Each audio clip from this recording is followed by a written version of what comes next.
retrouver Loïc Delamornay qui nous attend. Il a fait la fête, Loïc. Justement, ça tombe bien. On va parler d'Halloween. À Londres, c'est la tradition dans les pays anglo-saxons. On fête la grande nuit d'Halloween. Mais Loïc, chez vous, là où vous êtes, les Britanniques font ça et fêtent ça avec de très très gros moyens. Ils jouent le jeu à fond. Et au milieu des sorcières et autres fantômes, il semblerait qu'ils aient un petit faible, si j'ai bien compris, pour les zombies.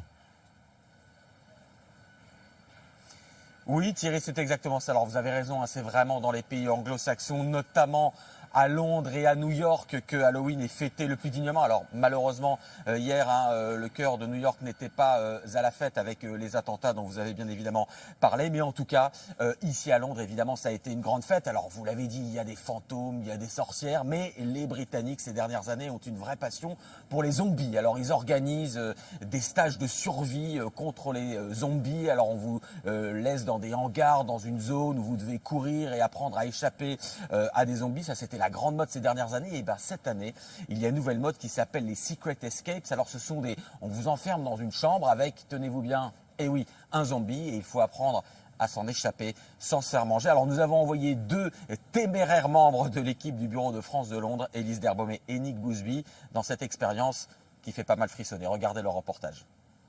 Imaginez, vous êtes seul, enfermé dans cette pièce, avec cette chose, un zombie.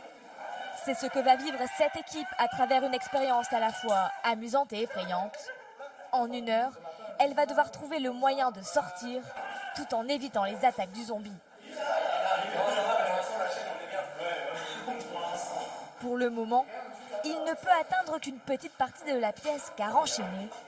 Mais toutes les 10 minutes, les chaînes se détendent, il gagne du terrain et s'approche dangereusement.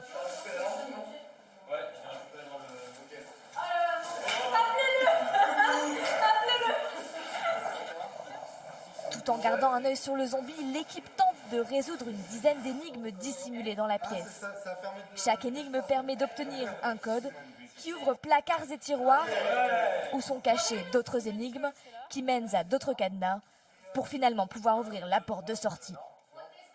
Il faut par exemple déchiffrer cette devinette. Je n'ai ni oncle ni frère, mais le père de cet homme est le père de mon fils. Qui est cette personne pour moi? Réponse: cette personne est mon fils.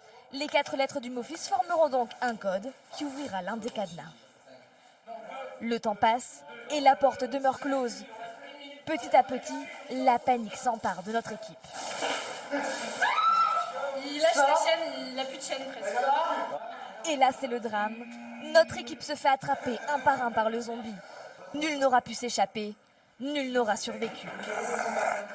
Le zombie triomphant ouvre enfin la porte à nos grands perdants. Allez, Là, il y a les stratégies, tout ça, on a bien joué.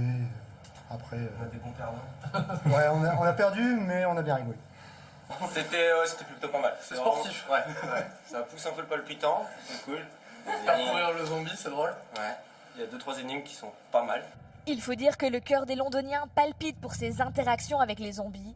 Chaque année, ils sont des milliers à participer à des stages de survie, des jeux dans lesquels on vous apprend à survivre à une apocalypse de morts-vivants. Et puis alors là, le problème, Loïc, c'est qu'on n'est pas à Fort Boyard, quoi. Parce qu'à Fort Boyard, on vous dit « Sors, sors !» Mais là, vous ne pouvez pas sortir. Bon, en tout cas, ils s'en sont bien tirés. Et vous, alors, qu'est-ce que vous avez fait? Est-ce que vous avez joué le jeu des zombies ou vous vous êtes défilé, Loïc? Alors, je vous avoue, Thierry, on s'est défilé, mais pour de bonnes raisons, hein, pour remplir nos devoirs de parents, hein, ceux dans le bureau de France de Londres qui ont de jeunes enfants. Eh bien, nous sommes allés faire Halloween de manière beaucoup plus classique en emmenant les enfants de porte à porte réclamer des friandises. Alors, regardez, j'ai quand même donné de ma personne. Hein. J'y suis allé avec mon fils et ma fille avec ce masque quand même de squelette. Et puis, regardez, il y a Laura, il y a Laura Calmus qui est derrière la caméra. Alors, elle est arrivée avec son petit chapeau d'Halloween. Et puis, c'est une clé à molette, c'est ça? C'est une clé à molette? Oui, mais je vous rassure, Thierry, celle-ci est en plastique. Voilà, une clé à molette de tueur en série. Puis alors, donc évidemment, regardez les paniers de bonbons avec aussi des araignées dedans et puis tous les bonbons. Voilà. Donc en tout cas, on a aussi payé de notre personne durant cette nuit d'Halloween. Bravo à tous les deux. Merci Laura. Merci Loïc Delamornay pour nous en direct de Londres.